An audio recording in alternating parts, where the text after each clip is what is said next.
ఆమేన్.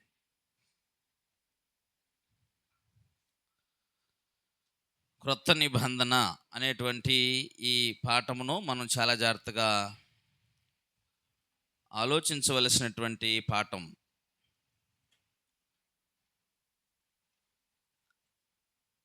నిబంధన అంటే అర్థం ఏంటండి? ఎవరికైనా తెలుసా? ఉడంబడిక లేక ఒప్పందము అని కదా అర్థం.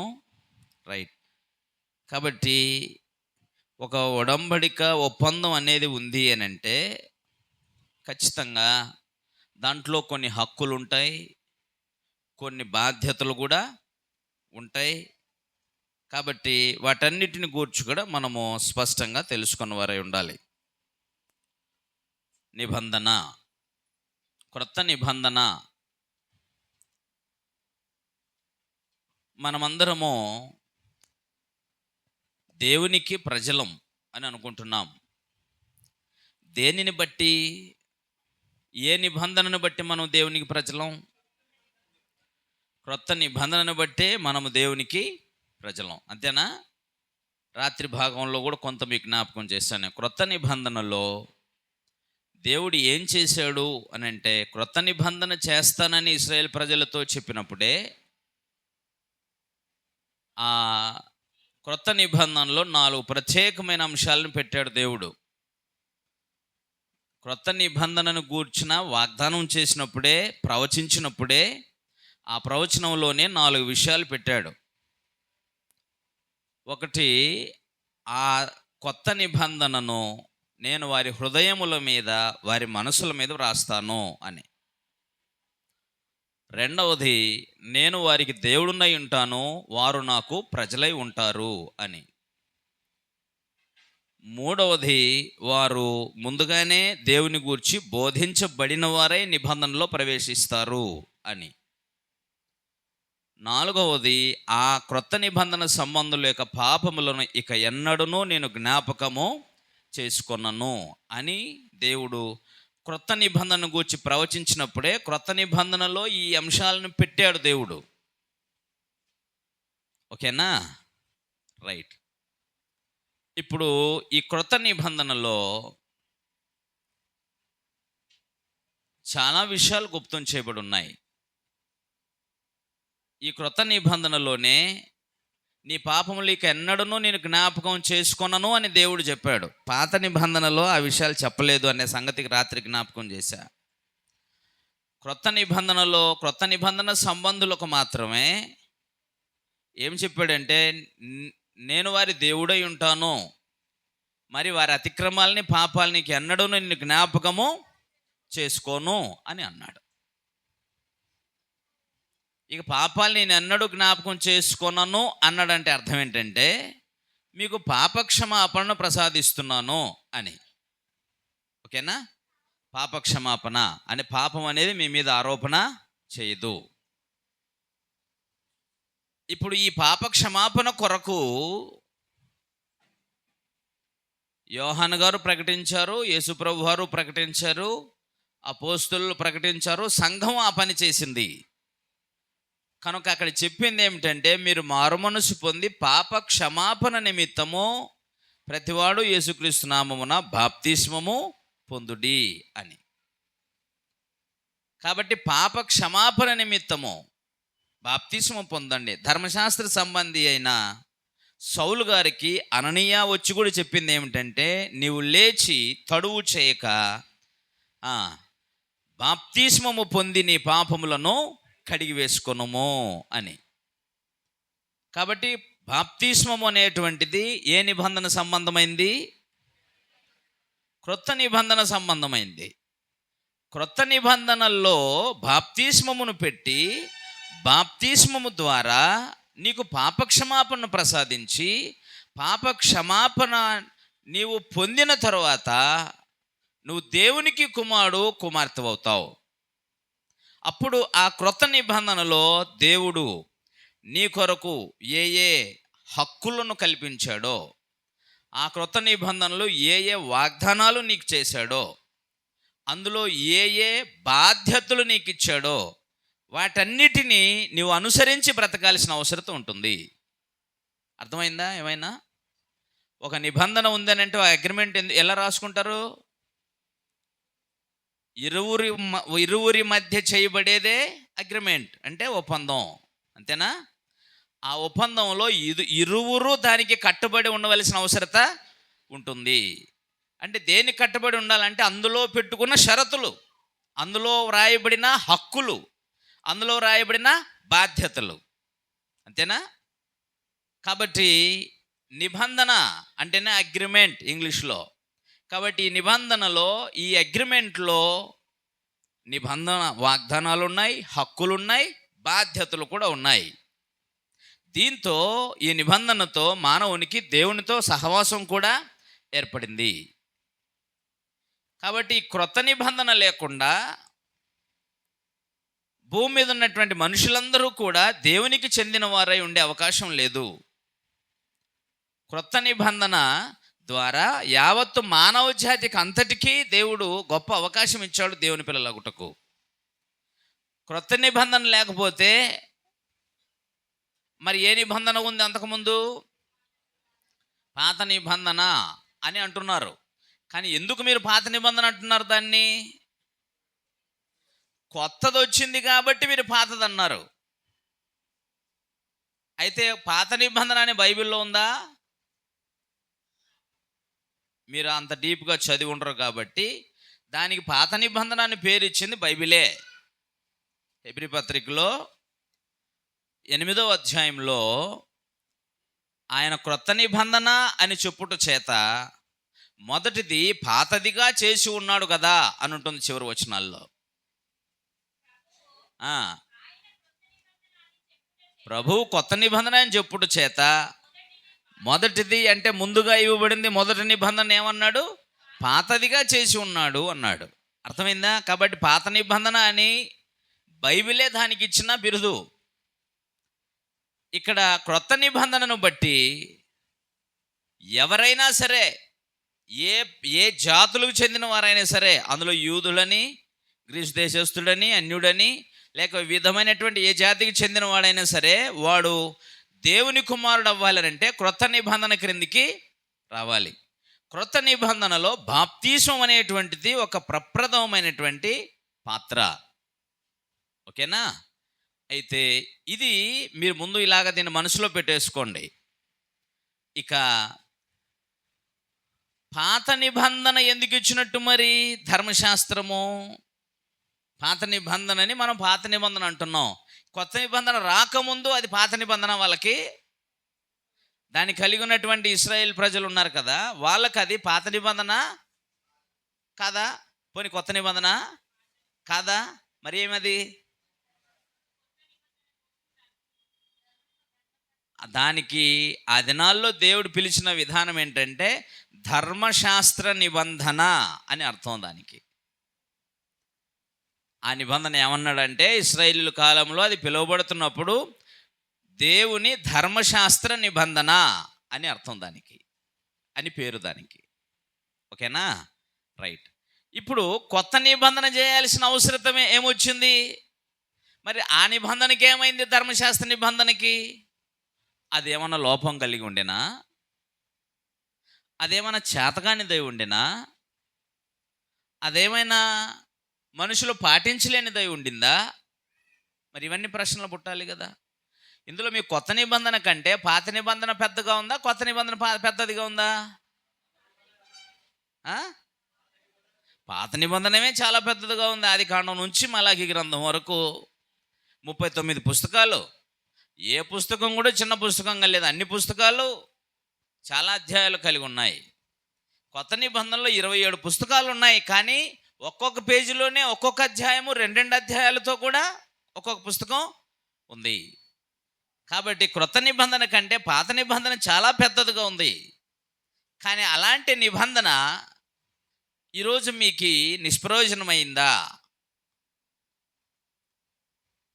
కాబట్టి కొంచెం మనసు పెట్టి పాత నిబంధన అంటే ధర్మశాస్త్ర నిబంధన అనేటువంటిది దేవుడు ఎందుకు ఇచ్చాడు అనేటువంటి దానికోసం ముందు ఆలోచన చేయాల. మనం చాలా వెనక నుంచి ఆలోచన చేస్తూ వస్తున్నాం. ఇప్పుడు ధర్మశాస్త్రమును దేవుడు ఇశ్రాయేలుకి ఎందుకు ఇచ్చాడు? ధర్మశాస్త్రం ఉన్నంత వరకు, పాత నిబంధన అనే ఆ ధర్మశాస్త్ర నిబంధన సజీవంగా ఉన్నంత వరకు మనుషులు, మిగతా జనాంగం ఎవరూ కూడా దేవుని చేత అంగీకరించబడే అవకాశం లేదు. ధర్మశాస్త్రమును గూర్చి ఆయన మాట్లాడేటప్పుడు ఏం చెప్పాడంటే, ఈ విధంగా రాయబడింది చూడండి. కొలస్సీలకు రాసిన పత్రికలో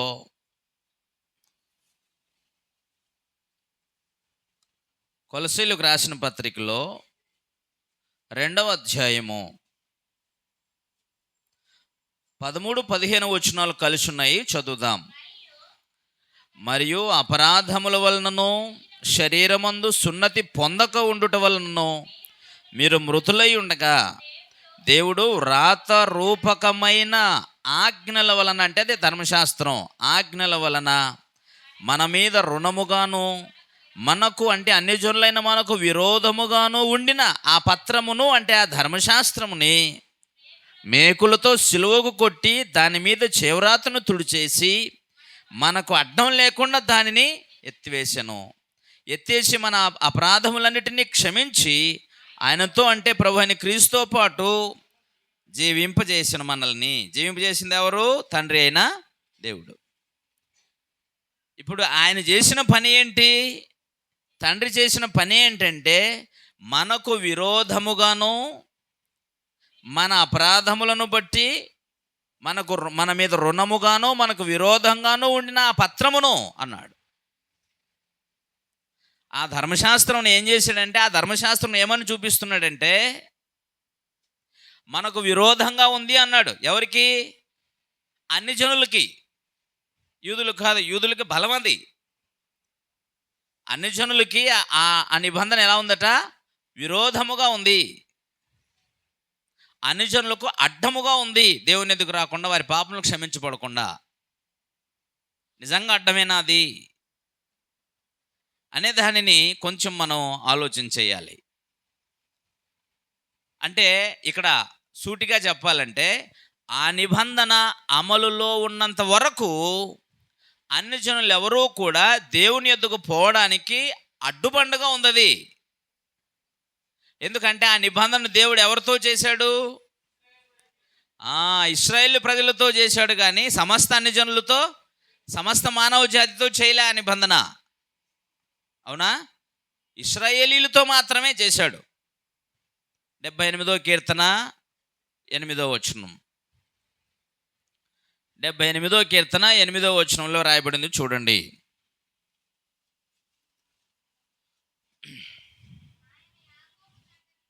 ఆయన యాకోబు సంతతికి శాసనములు నియమించను. ఎవరికి? ఎవరు వాళ్ళు? ఇశ్రాయేలు ప్రజలు. యాకోబు సంతానం అంటే యాకోబుకు 12 మంది పిల్లలు. ఆ 12 మంది సంతానం నుంచి విస్తరించినటువంటి వాళ్ళని ఇశ్రాయేలీయులు అన్నాడు. ఆ యాకోబు పేరు ఇశ్రాయేలు. యాకోబు గర్భం నుంచి వచ్చిన జనాంగానికి పెట్టిన పేరు ఇశ్రాయేలీయులు అని. ఏదోము, ఏషావుకి ఏదోము అని పేరు. ఏదోము గర్భం నుంచి వచ్చిన వారందరిని గురించి మాట్లాడినప్పుడు ఏదోమీయులు అంటాడు. కనాను అనేటువంటి ఆయన మొదటి పేరు. అతని గర్భం నుంచి వచ్చిన జనాంగాన్ని అంతటికీ కనానీయులు అని పేరు పెట్టారు.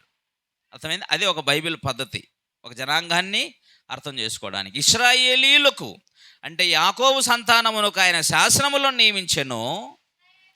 ఇశ్రాయేలు సంతతికి ధర్మశాస్త్రమును అనుగ్రహించను. ఇశ్రాయేల్ సంతతి అంటే ఇశ్రాయేల్ ఎవరు? యాకోబే. ఆయన సంతానానికి దేవుడు ఏమిచ్చాడట? ధర్మశాస్త్రం అనుగ్రహించెను అని చెప్పాడు. చూడండి, కాబట్టి వారికి ఇచ్చాడు దానిని. ఇప్పుడు వాళ్ళకి ఎందుకు ఇచ్చాడు అనేది చాలా ఇంపార్టెంట్. ఓకేనా? వాళ్ళకి ఎందుకు ఇచ్చాడు? చాలా విషయాలు మాట్లాడాలి, కానీ అవన్నీ నేను స్కిప్ చేసి వస్తున్నాను, తర్వాత చెప్తాను దాని గురించి. ఇశ్రాయేలీయులకు దేవుడు ధర్మశాస్త్రాన్ని ఎందుకు ఇచ్చాడు? ఎందుకు ఇచ్చాడు అంటే, ఒకసారి గ్రంథాన్ని తెరిచి చదువుదాం. వాళ్ళకి ఎందుకు ఇచ్చాడు ముందు అది తెలుసుకుంటూ కొత్త నిబంధనలోనికి వస్తాం. బాగా వినండి, మళ్ళా చెప్పబడే పాఠాలు కాదు. మళ్ళీ ఇలాంటి అవకాశం వచ్చినప్పుడే, లేకపోతే కేవలం ధర్మశాస్త్రము, క్రొత్త నిబంధన అనే పాఠాలు అవసరం అన్న చోట చెప్పడానికి మాత్రమే అప్పుడే వివరంగా చెప్పడం జరుగుతుంది ఇవన్నీ. కాబట్టి ఇక్కడ మన బాప్తిస్మము క్రొత్త నిబంధన సంబంధమైనందుచేత క్రొత్త నిబంధన ఎందుకు చేశాడు, క్రొత్త నిబంధన ద్వారా మనకు కలిగినటువంటి మేలు ఏంటి అనే వాటిని అన్నిటితో పాటు ఇంత క్రొత్త నిబంధన అంటున్నాడు, మరి పాత నిబంధన ఎవరికి ఇచ్చాడు, ఎందుకు ఇచ్చాడు అనే దానిని ఆలోచన చేస్తే క్రొత్త నిబంధన కూడా ఎందుకు ఇచ్చాడు అనే విషయాలు మనకు తెలుస్తాయి అన్నమాట. ఓకేనా? కాబట్టి కొత్త నిబంధన ధర్మశాస్త్ర నిబంధన అనగా పాత నిబంధన ఇశ్రాయేలుకి ఎందుకు ఇచ్చాడు, ఎందుకు ఇచ్చాడో అపోస్తలుడైన పౌలు గారు చెప్పారు. చదువుదాం. తిమోతికి రాసిన మొదటి పత్రిక 1వ అధ్యాయంలో, తిమోతికి వ్రాసిన మొదటి పత్రిక 1వ అధ్యాయంలో ధర్మశాస్త్రం అప్పగించిన ఉద్దేశం ఉంది. ఇక్కడ ఎవరికి ఇచ్చాడో జాగ్రత్తగా చదువుదాం. 8-11 వచనాలు కలిసి ఉన్నాయి. ఆయనను శ్రీమంతుడగు దేవుడు నాకు అప్పగించిన ఆయన మహిమగల సువార్త ప్రకారం, ధర్మశాస్త్రం గురించి మాట్లాడుతున్నాడు. ధర్మశాస్త్రము ధర్మ విరోధులకును, అవిధేయులకును, భక్తిహీనులకును, ఈ లిస్టు చూడండి, లిస్టు చూడాలి. ఎంతమంది ఉన్నారు, ఎన్ని రకాల మనుషులు ఉంటారో. ఆ ఇశ్రాయేల్ జనాంగం కూడా ఇలాంటి వాళ్ళే, మనుషులందరూ ఇలాంటి వాళ్ళే చెప్తున్నాడు. మరలా ధర్మ విరోధులకును, అవిధేయులకును, భక్తిహీనులకును, పాపిష్టులకును, అపవిత్రులకును, మత దూషకులకును, పితృహంతకులకును అంటే తండ్రులను చంపేవారికి, మాతృహంతకులకు అంటే తల్లులు చంపేవారికి, నరహంతకులు అంటే మనుషులందరిని చంపేవారికి, వ్యభిచారులకును, పురుష సంయోగులకును, మనుషులను దొంగతనం చేసేవారికి, అబద్ధాలాడేవారికి, మాట తప్పేటువంటి వారికి, హితబోధకు అంటే ఆరోగ్యకరమైన మంచి బోధకు విరోధి అయిన వాడు మరి ఎవడైనా ఉండిన ఎడల అట్టి వానికి నియమింపబడేనో. ఏమి నియమించబడేనో?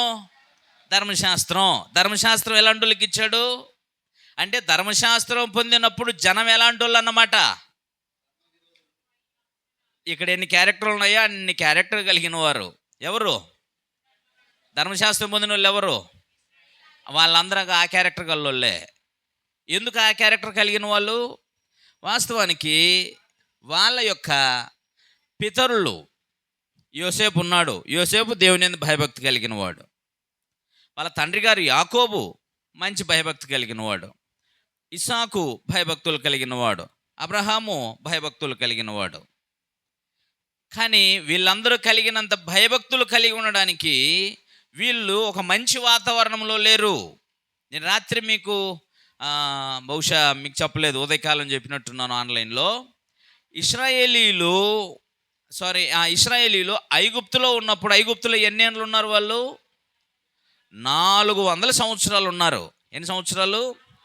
400 సంవత్సరాలు ఉన్నారు. బాగా గుర్తుపెట్టుకోండి. ఈ 400 సంవత్సరాల్లో ఇశ్రాయేలీలు ఆ ఐగుప్తీయుల యొక్క ఆచారాలు అన్నీ నేర్చుకున్నారు. ఐగుప్తు దేశం అంటే నేడు ఈజిప్టుగా పిలువబడేటువంటి దేశం ప్రపంచ దేశాలలో నాగరికత కలిగిన మొదటి దేశంగా పిలువబడినప్పటికీ వారు దేవుని ఆరాధించే విషయంలో కానీ, నియమం తప్పి బ్రతికే దాంట్లో కానీ, ఇష్టానుసారంగా బ్రతకటంలో కూడా వాళ్ళు నంబర్ 1. అర్థమైందా? ఈ చరిత్ర ఎప్పటిదంటే క్రీస్తుపూర్వం 1400 సంవత్సరాల క్రిందటి చరిత్ర. ఈజిప్ట్ దేశానికి చెందింది. క్రీస్తుపూర్వం 1400 సంవత్సరాల ప్రజలు ఎలా ఉండేవాళ్ళంటే, చెట్లని, సూర్యుణ్ణి, చంద్రుణ్ణి, నక్షత్రాలని, పుట్టల్ని, మనుషుల్ని కూడా దేవుడని పూజించేవాళ్ళు. అంతేకాదు, వాళ్ళకి నీతి నియమాలు బోధించిన వాళ్ళు ఎవరున్నారు? నీతి నియమాలు బోధించిన వాళ్ళు ఎవరు లేరు. అందుకని నేను ఎప్పుడు చెప్తాను, మన వాళ్ళకు కూడా ఏం చెప్తుంటానంటే, బయటోడు ఎవడైనా తప్పులు చేశారు అంటే మనం పెద్దగా ఆశ్చర్యపడక్కర్లేదు. ఎందుకంటే వాళ్ళకు ఈ విధంగా కూర్చోబెట్టి, ఇది ధర్మం, ఇది అధర్మం, ఇది న్యాయం, ఇది అన్యాయం, ఇది దేవుని మాట, ఇది మనుషుల మాట, మనిషి జన్మ ఇది, ఇందుకోసం మనం పుట్టాం, ఇలా బ్రతకాలి, ఇలా చేయకూడదు, ఇది అవసరం, ఇది అనవసరం, వివేకం, అజ్ఞానం, నీతి, న్యాయం ఇట్లాంటివి చెప్పి బోధించగలిగిన ఏ మతంలో వాళ్ళు ఎవరు లేరు. కాబట్టి వాళ్ళ ఇష్టానుసారంగా మాట్లాడతారు. వాళ్ళకి ఏ నియమ నిబంధనలు ఉండవు. ఎట్లయినా బతికేస్తారు, ఎట్లయినా మాట్లాడగలరు. కారణం మన మనసులోని ఎప్పుడు అదే చెప్తాను. అప్పుడు బయట వాళ్ళు ఏదైనా అలాంటివి చేశారంటే మీరు ఆశ్చర్యపడకండి. ఎందుకంటే వాళ్ళకి ఈ విషయాలు అలా చెప్పి నేర్పగలిగిన నాయకులు వాళ్ళకి ఎవరు లేరు. కాబట్టి నియమ నిబంధన లేని జీవితాన్ని జీవిస్తుంటారు. భార్యను విడిచి మరొకరిని ఆశించి తిరగలరు. ఒకరేంటి, బ్యాంకాక్ లాంటి దేశాలకు వెళ్ళిపోతే అనేకులు వారి ఇష్టానుసారంగా లోకాన్ని అనుభవించవచ్చు. థాయిలాండ్ లాంటి దేశాలకు వెళ్ళిపోతే, వియత్నాం లాంటి దేశాలకు వెళ్ళిపోతే ఇష్టానుసారంగా అనుభవించవచ్చు. డబ్బులు ఇచ్చేస్తే ఇష్టం, నీకు ఇష్టమైనటువంటి జీవితాన్ని జీవించేయచ్చు. ఎందుకని? వాళ్ళు జీవించినట్టుగా క్రైస్తవులు జీవించవచ్చునా? ఎందుకు జీవించకూడదు? మనకు మానవుడిగా మనకు ఒక నియమ నిబంధనలు దేవుడిచ్చాడు. వీళ్ళందరికీ ఎందుకు ఎలా బతుకుతున్నారంటే వాళ్ళకు చెప్పిన వాళ్ళు లేరు. ఇది దేవుని నిబంధనరా, దేవుని వలన మనం పుట్టాము, దేవుడు పెట్టిన క్రమం ఇది, ఈ క్రమంలో మనం బ్రతకాలని నేర్పగలిగిన వాడు ఎవడు లేడు. ఎందుకంటే వాస్తవానికి బైబిల్ చాలా సూటిగా చెప్పిన మాట ఏమిటంటే, ఇశ్రాయేలు కానివారు కానీ క్రైస్తవులు కానివారు కానీ ఎవరైనా ఉంటే, ఇశ్రాయేలు క్రైస్తవులు కాని వాళ్ళు ఎవరైనా ఉంటే వాళ్ళందరూ దేవుడు లేనివారు అని ఒక మాటతో కొట్టేశాడు ఆయన పౌలు గారు.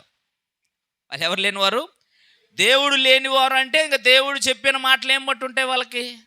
కాబట్టి అవకాశం దొరికినంత వరకు పెద్ద నీతి పరుల్లాగా నటిస్తారు, నిజంగానే దేశభక్తుల్లాగా నటిస్తారు. దేశాన్ని దోచుకునేది వాళ్ళే.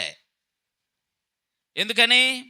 వాళ్ళకంటూ దేవుడు లేని జనం అవకాశం వస్తే దేశాన్ని కూడా తాకట్టు పెట్టి బతికేటువంటి మనుషులు, తమను తాము కూడా అమ్ముకోగలరు. ఇదే విషయము ఐగుప్తు దేశంలో ఇశ్రాయేలీలు కూడా కలిగి ఉన్నారు. అందుకని తల్లిదండ్రులు గౌరవించాలనే విషయం వారికి తెలియదు, మానవ మాత్రలు ప్రేమించి గౌరవించాలనే విషయం వాళ్ళకి తెలియదు.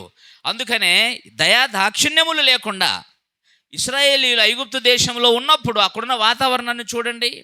వాడికి ఏమి తిక్క, ఎంత అసూయపరుడు కాకపోతే, రే ఇశ్రాయేలీలు అందరూ మనకంటే ఎక్కువ జనం అయిపోతున్నారు కాబట్టి వాళ్ళందరూ మన మీద తిరుగుబడి మన మీద యుద్ధం చేసి మన దేశాన్ని స్వాధీనపరుచుకుంటారు, కనుక మగపిల్లలు ఇశ్రాయేలీలకు ఎవడైనా పుట్టేస్తే చంపేయండి రా. అరే అది ఎలా సాధ్యమవుతుంది అని అంటే, సరే ఇశ్రాయేలీల్లో మన దేశంలో మంత్రస్వాములు ఉంటారు కదా, ఆడపిల్లల బిడ్డల్లో కంటున్నప్పుడు బాల్యంతుల దగ్గరికి వెళ్ళిపోయిన తర్వాత వాళ్ళకి చెప్పేసేయండి అన్నారు. వాళ్ళు ఆ మంత్రస్వాములు ఏం చేశారు? ఇప్పుడు ఏం చేయాలి? రాజాజ్ఞ ప్రకారంగా మగపిల్లలందరూ ఇశ్రాయేలీలు గర్భాల్లో పుట్టిన మగపిల్లలు అయితే వెంటనే పీకి నొక్కి చంపేసేయాలా. అప్పుడు ఈ విషయము కూడా వాళ్ళు దేవునికి భయపడ్డారు. అయ్యో వీళ్ళు కొంత మంచి వాళ్ళు ఉన్నారు, వీళ్ళని ఎందుకు మనం అట్లా పసిపిల్లలు ఎలా చంపేస్తాం, అంత పాపాన్ని మనం ఎలా కట్టుకుంటాం అని చెప్పేసి వాళ్ళు మంత్రసానులు ఆ పిల్లల్ని చంపకుండా ఏం చేశారంటే, మరి రాజుగారు ఎందుకు మీరు పిల్లల్ని బతికిస్తున్నట్టు కనిపిస్తుంది అని అడిగితే, అయ్యా ఆ హెబ్రీ స్త్రీలు చాలా చురుకైన వాళ్ళు, మేము వెళ్ళి కాన్పు చేసేంతవరకు వాళ్ళు ఉండరు, మేము వెళ్ళేలోగా వాళ్ళ బిడ్డలు కనేసి పక్కన పడుకోబెట్టుకొని ఉంటారు, కాబట్టి మేము ఏమి చేయలేము అని చెప్పేశారు. ఏం చేయలేమనంటే మళ్ళీ ఎంత క్రూరంగా ఆలోచన చేశారంటే, నేను చెప్తున్నా నియమ నిబంధన లేని నియంత్రణ పాలన ఎలా ఉంటుందో చెప్తున్నాను మీకు. అప్పుడైనా ఇప్పుడైనా ఎప్పుడైనా సరే నియంత్రణ పాలన ఎలాగే ఉంటుంది. కాబట్టి అలా చంపచేత కాకపోతే ఇప్పుడు సైనికులు చెప్పేశారు, రే ఇశ్రాయేల్ ఇండ్లలో జ్వరపడి ఆ ఇండ్లలో ఎవరి పిల్లల స్వరమైన వినబడితే ఏం చేయండి, ముందు పోయి చూడండి, ఆడపిల్ల అయితే బ్రతకనివ్వండి, మగపిల్లని అయితే తీసుకొచ్చి నైల్ నదిలో పడేసేయండి. ఇంత క్రూరంగా ఎవడైనా ఆలోచన చేస్తాడా? ఇశ్రాయేలు ప్రజల్ని వారి దేశంలో 400 సంవత్సరాల నుంచి స్థిరపడిపోయారనంటే వాళ్ళని కనీస గౌరవంగా పనిచేసుకొని బతుకుతున్నాయి కాదు, వాళ్ళతో ఇంకా కఠినమైన వెట్టి పనులు చేయించడానికి మనుషులు నియమించారట. అంటే ఏది న్యాయమో ఏది అన్యాయమో ఏది మానవత్వం ఏది దైవత్వం వాళ్ళకి నేర్పిన వారు లేరు అనే విషయము ఆ దేశ చరిత్ర అంతటినీ ఆ కాలము వరకు ఆలోచన చేసినా తెలిసిపోతుంది. అవునా? అలాంటి వాతావరణంలో ఉన్న వాళ్ళు వీళ్ళకి ఎలాంటి ఆలోచనలు ఎలాంటి బుద్ధి వచ్చి ఉంటుంది అంటారు? పోనీ వారికి ఏమైనా పెద్దలుండి ఇట్లాగ దేవుని వాక్యాన్ని చెప్పేటువంటి ప్రవక్తలు ఎవరైనా ఉన్నారా ఇశ్రాయేల్ మధ్య? ఎవరు లేరు. అలాగా లేరు కనుకనే తమ మేలు కొరకు ఎవరైనా ఆలోచన చేస్తున్నారు, మా మేలు కోసము ఒకడు ఎవడైనా పుడితే బాగుండేదని ఆలోచన లేదు. కానీ మోషే గారు పుట్టిన 40 ఏళ్ళ తర్వాత తన ప్రజలు కాపాడాలని చెప్పేసి వాళ్ళ మధ్యకి వస్తే వాళ్ళలోనే ఒకడు, మా మీద నిన్ను అధికారిగా నియమించినాడు ఎవడు అని ఆయనను ఏం చేశారు? మావాడు అనేటువంటి ఆలోచన అతనికి ఉంది, మా ప్రజలు కాపాడుకోవాలని. కానీ వీళ్ళకు మాత్రం వీడు మావాడని లేదు. సరికదా, ఎదిరించటమే. ఇది మంచికి దారి తీస్తుందా, చెడుకు దారి తీస్తుందా అనేది లేదు. అంటే వీళ్ళు ఎటువంటి వాతావరణంలో ఉన్నారో 400 సంవత్సరాలుగా వారి జీవితాలు ఎలా ఉంటాయో మీరు అంచనా వేయచ్చు అన్నమాట. నేను చెప్పేది అర్థమవుతుందమ్మా?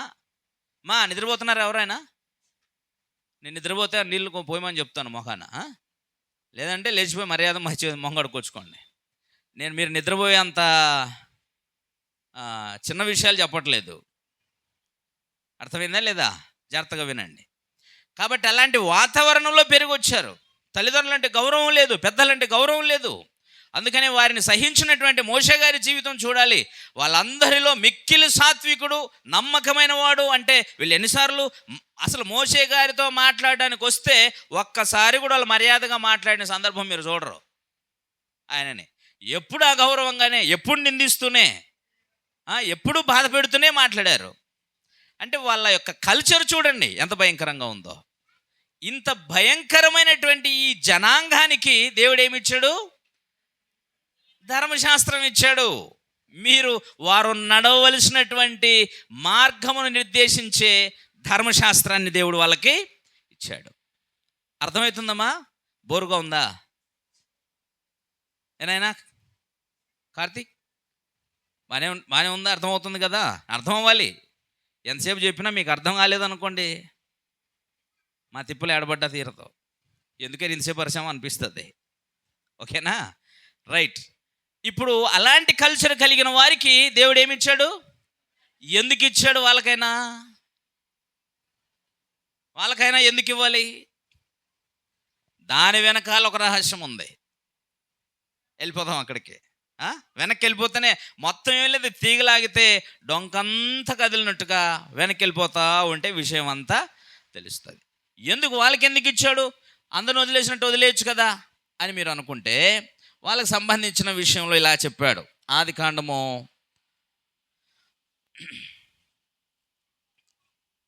12వ అధ్యాయంలో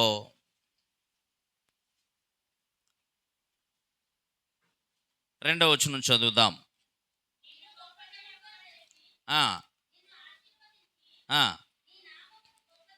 గొప్ప చేయుదును, ఆశీర్వాదము పొందువు, నిన్ను ఆశీర్వదించు వారిని ఆశీర్వదించేదను, శపించెదను. ఈ పదం చూడండి. భూమి యొక్క సమస్త వంశములు నీ యందు ఆశీర్వదించబడునని అబ్రహాముతో చెప్పాడు. దేవుడు అబ్రహాముతో ఏం చెప్తున్నాడు? అబ్రహాము, నీ యందు భూమి మీదనున్న సమస్త వంశములన్నీ ఆశీర్వదించబడును అని అంటున్నాడు. భూమి మీద ఉన్నటువంటి వంశస్థులందరూ కూడా నీ యందు ఆశీర్వదించబడతారు. 15వ అధ్యాయము అందులోనే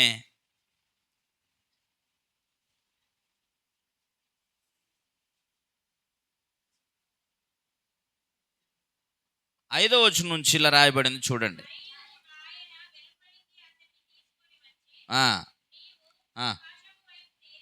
తేరి చూచి లెక్కించమని చెప్పాను. నీ సంతానం అలాగా అవునని చెప్పెను. అతడు యెహోవాను నమ్మెను, అది అతనికి నీతిగా ఎంచబడెను. చూసారా? ఇక్కడ కూడా ఏం చెబుతున్నాడంటే, నీ సంతానం ఇంత గొప్పగా ఉంటుంది అన్నాడు. నీ సంతానం వలన భూలోక వంశస్థులందరూ ఆశీర్వదించబడతారు అంటున్నాడు. అర్థమైందా? ఇప్పుడు ఎవరి సంతానము? అబ్రహాము సంతానం కోసం. అబ్రహాము సంతానము ఎవరు?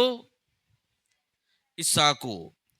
ఇస్సాకు సంతానము యాకోబు సంతానము ఇశ్రాయేల్. అంటే ఇప్పుడు దేవుడు అబ్రహాముకి ఇచ్చిన మాట ప్రకారంగా, అబ్రహాముకి చేసిన వాగ్దానం ప్రకారంగా అబ్రహాము సంతానము వలన భూలోక వంశస్థులందరూ ఆశీర్వదించబడాలి. మరి వీళ్ళేమో ఇంత భయంకరంగా ఉన్నారే? మంచోళ్ళుగా ఉన్నారా, చెడ్డోళ్ళుగా ఉన్నారా? పూర్తిగా పతనమైనటువంటి స్థితిలో ఉన్నారు. ఇలాంటి వాళ్ళు పితృహంతకులుగా, మాతృహంతకులుగా, నరహంతకులుగా, వ్యభిచారులుగా, పురుష సంయోగులుగా, నీతి నియమాలు లేనివారుగా, అధర్మమును జరిగించేవారుగా ఇలా ఉన్నారంటే ఇప్పుడు వీళ్ళందరూ ఏమవుతారో యాక్చువల్గా ఎలా వదిలేస్తే? ఒకరినొకడు కొట్టుకొని, ఒకరినొకడు మోసం చేసుకొని, ఒకరినొకడు చంపుకుంటారంతే. వాస్తవానికి జరిగేది అదే. అందుకని ఈ జనాంగం అబ్రహాముకి ఇచ్చినటువంటి వాగ్దానము కొరకు, అబ్రహాము సంతానము వలన వారిని ఆశీర్వదించాలి. ఎవరిని? సమస్త జనులను ఆశీర్వదించాలి. ఇప్పుడు అబ్రహాము సంతానం ఎవరు? ఇశ్రాయేలీలు అని అక్కడే ఆగిపోయామనుకో మనకు అర్థం కాదు. కాబట్టి కొంచెం ముందుకెళ్ళి గలతీయులకు రాసిన పత్రికలో 3వ అధ్యాయము, గలతీయులకు రాసిన పత్రిక 3వ అధ్యాయం 19వ వచనం ఇలా రాయబడింది చూడండి. అలాగైతే ధర్మశాస్త్రం ఎందుకు? ఎవనికి ఆ వాగ్దానం చేయబడినో ఆ సంతానము వచ్చు వరకు అది అతిక్రమములను బట్టి దానికి తర్వాత ఇవ్వబడెను. అర్థమైందా? అతిక్రమములను బట్టే ఇవ్వబడింది ధర్మశాస్త్రం అన్నాడు. ఇంకెందుకు ఇవ్వబడిందట? ఎవరికైతే దేవుడు వాగ్దానం చేశాడో ఆ సంతానం వచ్చే వరకు అన్నాడు. ఇంతకు ఆ సంతానం ఎవరు? 16వ వచనం అబ్రహామునకును అతని సంతానమునకును వాగ్దానములు చేయబడెను. ఆయన అనేకులు గూర్చి అన్నట్టు సంతానములకును అని చెప్పక ఒకని గూర్చి అన్నట్టే నీ సంతానమునకును అనెను. ఆ సంతానము క్రీస్తు అన్నాడు. ఇప్పుడు అబ్రహాము సంతానం అంటేనే నేరుగా ఎక్కడికి రావాలి? క్రీస్తు దగ్గరికి రావాలి. ఇప్పుడు క్రీస్తు రావాలి అంటే అబ్రహాము సంతానమైన ఇశ్రాయేలీలు భూమి మీద సజీవులుగా ఉండాలనా లేదా? కాబట్టి ఆ ఇశ్రాయేలీలు సంతానమును నీతి నియమాలతో కూడిన జీవితాన్ని జీవించడం కొరకు, వారిని దేవుడు కాపాడటం కొరకు వారికి నాయకులను ఇచ్చాడు, న్యాయాధిపతులను ఇచ్చాడు, ప్రవక్తలను ఇచ్చాడు, ధర్మశాస్త్రాన్ని ఇచ్చాడు. వారిని ఒక క్రమమైన విధానాలు నడిపించడానికి దేవుడు ధర్మశాస్త్రాన్ని ఇచ్చాడు. ఎవరికి ఇచ్చాడు? ఇశ్రాయేలు కొరకు. ఎందుకు ఇచ్చాడు? అబ్రహాముతో వాగ్దానం చేసిన భూలోక వంశస్థులందరినీ నీ సంతానం వల్ల ఆశీర్వదిస్తానని చెప్పాడే, ఆ సంతానం వచ్చే వరకు. ఆ సంతానం ఎవరు? యేసుక్రీస్తు. అంటే యేసుక్రీస్తు వారు భూమి మీదకి వచ్చేంత వరకు ఇశ్రాయేల్ సంతానం భూమి మీద ఉండాలి అని అంటే వారిని కాపాడటం కొరకు, వారిని నడిపించడం కొరకు దేవుడు వారికి ధర్మశాస్త్రాన్ని ఇచ్చాడు. అర్థమైందా లేదా? ధర్మశాస్త్రం ఎందుకు ఇచ్చాడు? ఆ ధర్మశాస్త్రంలో వాళ్ళు నిలిచి ఉండాల్సిన అవసరం ఉంది.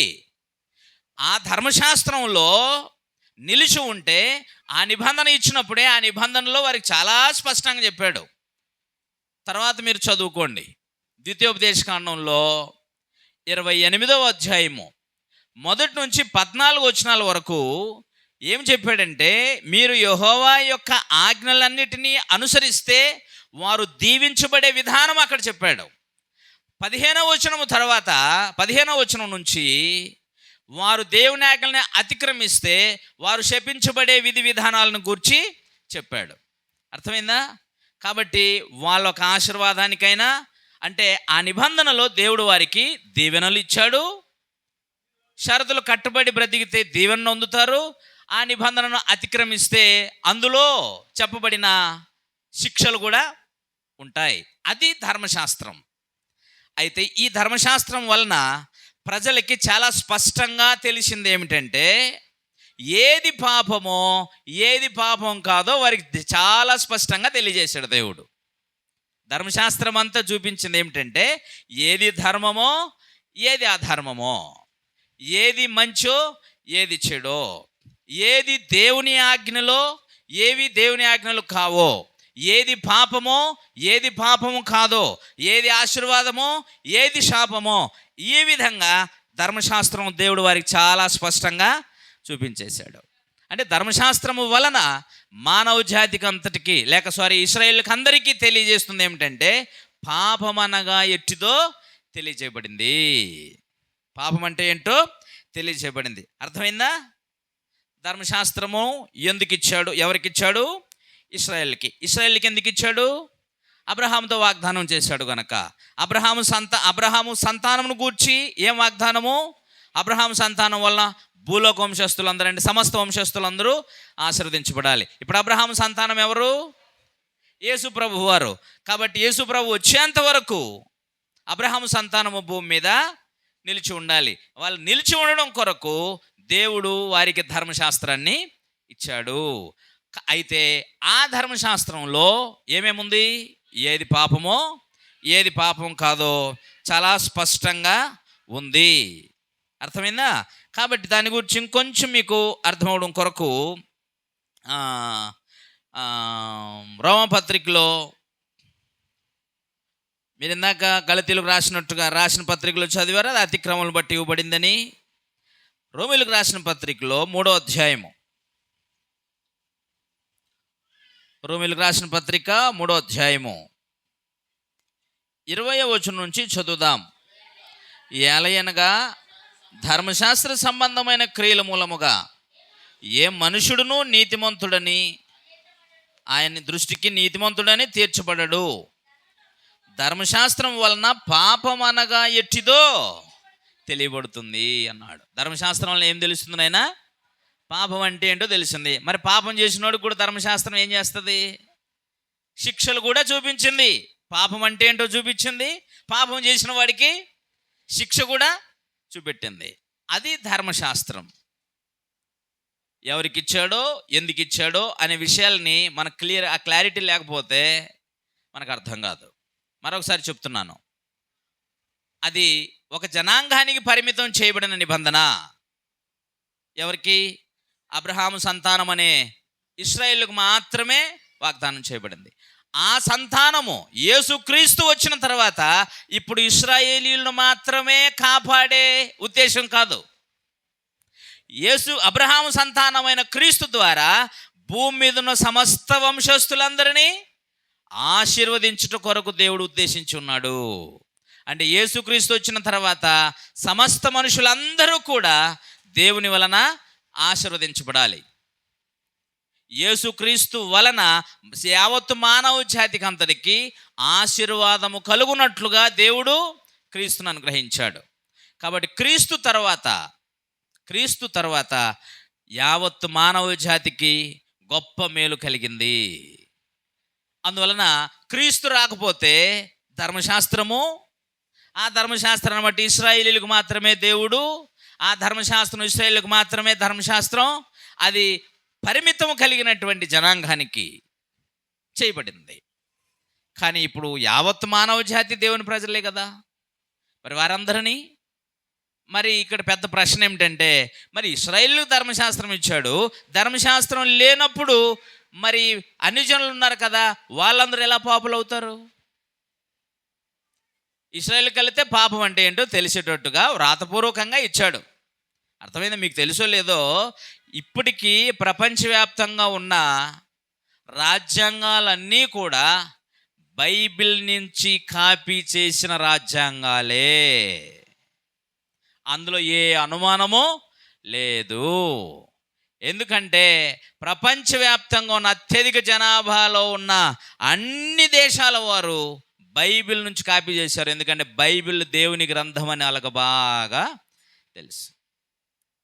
దాన్ని అనుసరించి వ్రాయబడిన రాజ్యాంగాలన్నిటినీ చదివినటువంటి మన అంబేద్కర్ గారితో పాటు ఉన్నటువంటి చాలామంది ఏం చేశారంటే ఆ రాజ్యాంగాలన్నీ చదివారు, దానిలోని సేకరించారు. మన దేశ ప్రజలకు అనుకూలంగా ప్రజల పరిస్థితులను బట్టి ఆ రాజ్యాంగాన్ని పొందుపరిచారు. అందులో తప్పు చేసిన వారికి ఉన్నటువంటి శిక్షలు, ఇందులో చాలా రుజువులు కూడా ఉన్నాయి మన రాజ్యాంగంలో, లేవని కాదు. ఇక్కడ తప్పు చేసిన వారిని పట్టించడం ఎంత పటిష్టంగా పనిచేస్తుందో మన చట్టం, తప్పు చేసిన వాడు తప్పించుకోవడానికి కూడా అన్ని దారులు తెరిచిపెట్టింది. అర్థమవుతుందా? మన రాజ్యాంగ పరిస్థితుల్లో అది తప్పు చేసిన వాడిని పట్టుకోమని చెప్తుంది, పట్టుకున్న వాడిని విడిచిపెట్టమని కూడా చెబుతుంది. అందుకని ఏం జరుగుతుందంటే నేరము చేయనటువంటి వాళ్ళు అనేకులు లోపల జైల్లో ఉన్నారు. పెద్ద పెద్ద నేరగాళ్ళందరూ బయట పెద్ద మనుషులుగా చలామణి అవుతున్నారు. అర్థమైందా? ఎందుకంటే ఇప్పుడు మన దేశ రాజ్యాంగాన్ని రాసేటప్పటికి అంబేద్కర్ గారు అందరినీ దృష్టిలో పెట్టుకొని రాయగలిగాడు, కానీ ఆయనతో పాటు ఉన్న మహానుభావులు ఉన్నారు కొందరు, వారు ఆయన ఆలోచన చాలా విషయాల్లో పారనివ్వలేదు. అందుకని లొసుగులు పెట్టేసి రాజ్యాంగాన్ని క్లోజ్ చేసేసారు, కంప్లీట్ చేసేసామని చెప్పేసేసారు అంతే. విచిత్రం ఏంటంటే రాజ్యాంగాన్ని మార్చేస్తాం అంటారు, కానీ రాజ్యాంగాన్ని మార్చగలిగినంత గొప్ప మేధావి ఒక్కడు కూడా లేడు ఇప్పటికీ మన దేశంలో. అర్థమైందా? లేడు. ఏదో మత పిచ్చితో మార్చడానికి ట్రై చేస్తున్నారు. ఆ రోజుల్లో అంబేద్కర్ గారిని నోరు మూయించేసి ఏదో రాద్దాం అన్నట్టుగా ట్రై చేశారు, కానీ వాస్తవానికి ఇప్పుడు కనుక ఈ మహానుభావులు రాశారనుకోండి రాజ్యాంగం, సర్వనాశనమే. జనం ఏముండరు, యుద్ధాలే జరుగుతాయి తెలుసా, భయంకరంగా ఉంటుంది. మత పిచ్చితో ముదిరిపోయినటువంటి జనాంగం ఇప్పుడు మీ మేధావులు అంటున్నారు. కాబట్టి నేను చెప్తున్నానంటే అసలు ప్రపంచవ్యాప్తంగా ఉన్న రాజ్యాంగాలన్నీ దేవుని ఇశ్రాయేలీయుల రాజ్యాంగమైన ధర్మశాస్త్రమును అనుసరించినవే. కాబట్టి వాళ్ళందరూ దేవునిని పక్కనెట్టేసి రాజ్యాంగాలు, అధికారాలు, ప్రజాస్వామికం అనేటువంటి దాని మీద కొనసాగుతుంది ప్రపంచ రాజ్యాంగాలన్నీ. విచిత్రమైనటువంటి విషయం ఏంటంటే, మీకు పోయినసారి కూడా చెప్పాను అన్నట్టు గుర్తు, ఒక నేరస్తుడు అయినటువంటి వాడు ఇంగ్లాండ్ దేశంలో నేరస్తుని తీసుకొని పోయి జైల్లో వేసేశారు. అర్థమైందా? జైల్లో వేసేస్తే వాడికి మరణశిక్ష వేశారు. మరణశిక్ష వేసిన తర్వాత ఆ మరణశిక్ష విధించబడిన వాని తల్లి ఒక దైవజనునికి ఫోన్ చేసేయ్యా, నా కొడుకు జైల్లో ఉన్నాడు, వాడికి మరణశిక్ష విధించబడింది, కొంచెం మీరు వెళ్ళి వాడి కొరకు ఏదైనా మాట్లాడి ప్రార్థన చేసి రండి అయ్యా అని ఫోన్ చేసిందట. ఇప్పుడు ఆల్రెడీ మరణశిక్ష విధించబడినోడికి నేను చెప్పి చేసేది ఏముంది అని అనుకుంటూనే, సరే ఆ తల్లి అంతగా ముగింపు దశలో కొడుకు దగ్గరికి వెళ్ళరమ్మన్నది కదా, వెళ్ళొస్తానని చెప్పి వెళ్ళాడట దైవ సేవకుడు. ఆయన వెళ్తే ఆయన ఇంకా వెళ్తుండగానే, అయ్యగారు ఈ గ్రంథం నాకు ఎలా దొరికిందో నీకు తెలుసా అని అడిగాడట. ఎవరు? మరణశిక్ష విధించబడ్డాడు. ఎలా దొరికింది అని అంటే ఈయన అనుకున్నాడు, ఎవరు బంధువులు ఎవరైనా తీసుకొచ్చి ఇచ్చారేమో, ఖాళీగా ఉంటాడుగా జైల్లో చదువుకుంటున్నాడేమో అని అనుకున్నారట. రియల్ స్టోరీ అండి ఇది. అయితే వాడు ఆ నేరస్తుడు చెప్పాడంట, ఇది ఇంగ్లాండ్లో ఉన్న జైల్ గదుల్లో పెట్టారు, నేను దీన్ని చదువుకున్నాను, ఇది చాలా శ్రేష్టమైన ప్రశస్తమైన గ్రంథం, నేను మారిపోయాను అన్నాడంట. అర్థమవుతుందా మీకు? అంటే వివిధమైనటువంటి దేశాలన్నిటిలో నేరస్తులు జైల్లోకి వెళితే జైల్లో చదువుకోవడానికి కూడా గ్రంథాన్ని అక్కడ ఉంచారు. అక్కడ చదువుకున్నా కూడా వాడి జీవితాలు మారిపోతాయి. అంత గొప్పది గ్రంథం. మీ గ్రంథం మీరు ఉచితంగా ఇస్తే బాగుంటుందని ఉచితంగా ఎత్తుకెళ్ళడానికి ట్రై చేస్తారు. పక్కల బైబిల్ ఖాళీగా ఉంటే పక్కల బైబిల్ ఎత్తుకెళ్ళడానికి ట్రై చేస్తారు. అవునా? తెలుసా మీకు? మీరు ఎంత ఖరీదైనా సరే దాన్ని కొనుక్కోవాలి గ్రంథాన్ని. అది నా కష్టార్జితమై ఉండాలి, నేను దాన్ని చదవాలి అనేటువంటి పటిష్టమైన నిశ్చయిత మీకు ఉండాలి. గ్రంథాన్ని చదవకపోతే నువ్వు క్రైస్తవుడని చెప్పుకోమాకు అని చెప్తాను నేను చాలా సీరియస్గా. నువ్వు బైబిల్ చదవకపోతే నువ్వు క్రైస్తవుడని చెప్పుకోవద్దు. ఎందుకు ఆ ట్యాగ్ తగిలించుకొని బతికేస్తావు ఊరికే? గ్రంథాన్ని చదవని వాడు క్రైస్తవుడే కాడు. Okay, right. పాఠంలోకి వెళ్దాం. ధర్మశాస్త్రము దేవుడు వాళ్ళకి ఇచ్చాడు. ఇప్పుడు ఆ ధర్మశాస్త్రంలో వాళ్ళు నిలుచున్నారా లేరా అంటే నిలిచిలేరు. అందుచేతనే అప్పుడే దేవుడు కొత్త నిబంధన గూర్చి వాగ్దానం చేశాడు. కొత్త నిబంధన కోసం ఎందుకు వాగ్దానం చేశాడు చూడండి. ఇర్మియా గ్రంథంలో 31వ అధ్యాయము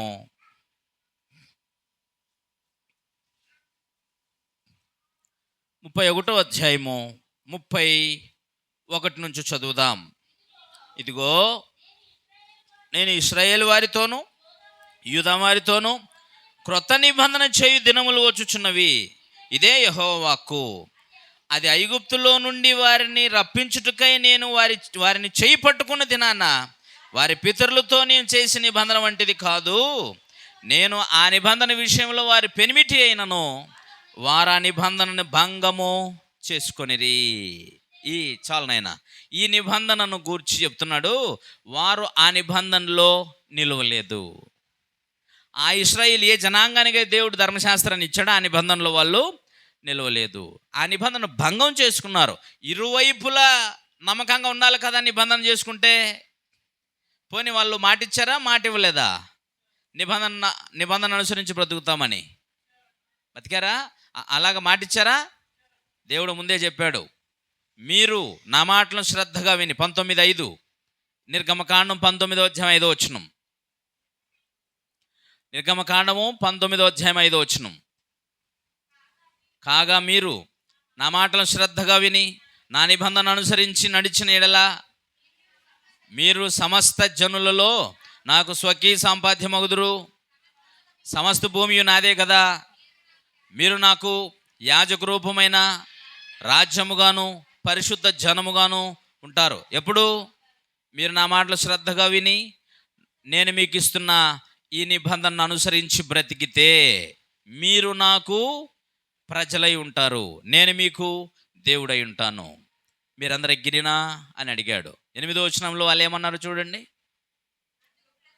అందుకు ప్రజలందరూ యెహోవా చెప్పిన దంతయు చేసేదమని ఏకముగా అందరూ చెప్పారు. యెహోవా దేవుడు చెప్పినట్టుగా మేము ఆయన చెప్పిన ఆజ్ఞలను అనుసరించి నిబంధన అనుసరించి బ్రతుకుతాం. అలాగా వాళ్ళు దేవునితో ఒడంబడికకు సిద్ధపడిన తర్వాత 20వ అధ్యాయము మొదటి నుంచి అప్పుడు నిబంధన యొక్క ఆజ్ఞలను ఇస్తాడు వాళ్ళకి. అర్థమైందా? వాళ్ళు ఒప్పందం లేకుండా, వారు ఒప్పుకోలేకుండా నిబంధనను దేవుడు వారితో చేయలేదు. ఎందుకంటే ఆ నిబంధనలో హక్కులు ఉన్నాయి, వాగ్దానాలు ఉన్నాయి, బాధ్యతలు కూడా ఉన్నాయి. కాబట్టి మీరు దానికి నిలబడితే ఓకే అన్నాడు. కానీ కాలక్రమంలో ఇప్పుడు ఏమయ్యారు? వీళ్ళందరూ ధర్మశాస్త్ర విషయంలో తప్పిపోయారు. నీకు అర్థమవుతుందా?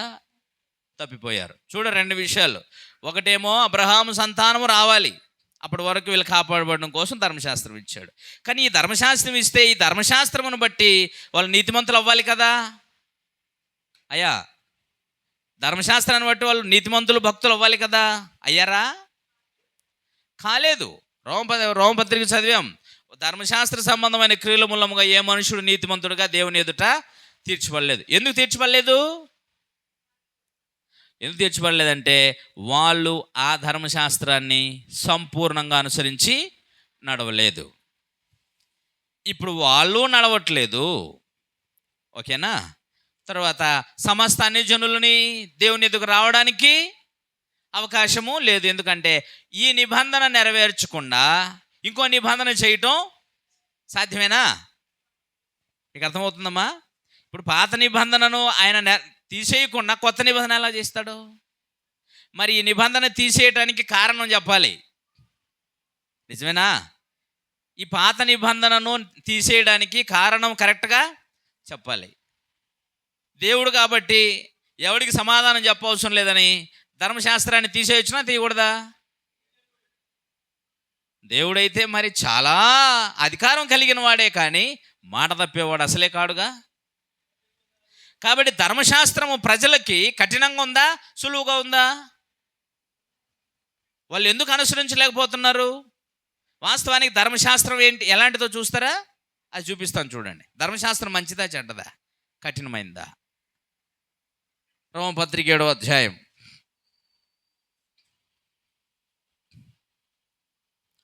రోమిలకు రాసిన పత్రిక 7వ అధ్యాయం. అందరికి అర్థమవుతుందే కదా? అర్థం అవట్లేదా ఏనాయనా? అందరికి అర్థమవుతుందా?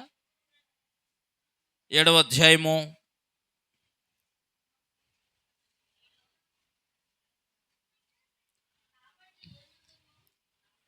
ఆగునాయనా, నేను చెప్తాను కదా. 12వ వచనం. కాబట్టి ధర్మశాస్త్రము పరిశుద్ధమైనది, ఆజ్ఞ కూడా పరిశుద్ధమైనది. మొదటిగా ధర్మశాస్త్రం ఎలాంటిది? పరిశుద్ధమైంది. తర్వాత ఓకే, తర్వాత ధర్మశాస్త్రం ఎలాంటిది? నీతి కలిగింది. మూడవది ధర్మశాస్త్రము ఉత్తమమైనదినే ఉంది అన్నాడు. ఆ తర్వాత ఇంకా ధర్మశాస్త్రాన్ని ఏమన్నాడు? 16వ వచనం.